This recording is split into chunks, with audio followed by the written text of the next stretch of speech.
Hi students, welcome to another video of Smartly Learn. In this video, let's see how to solve the fifth question in exercise 7.4.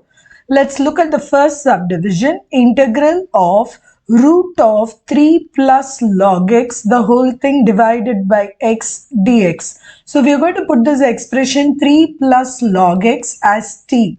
So after differentiation, it is 1 by x dx is equal to dt, which means this dx ix will completely be replaced as dt. So now let's put this in the integration. So this will become root t dt.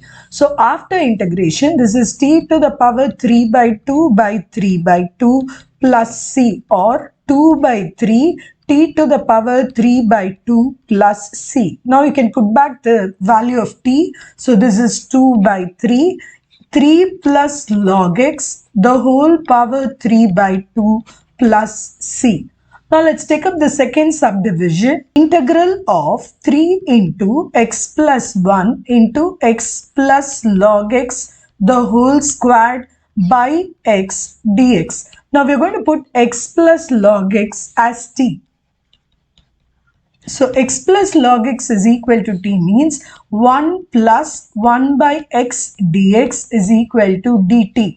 I'm going to take an LCM here. So this will be x plus 1 by x into dx is equal to dt. Now you see this x plus 1 by x into dx will be replaced with the dt here. So we will take the 3 outside. So that is 3 into t squared. Simply all the other things will be replaced with dt. So now you can integrate. So this is equal to 3t cube by 3 plus c. So on simplification, it's t cube plus c.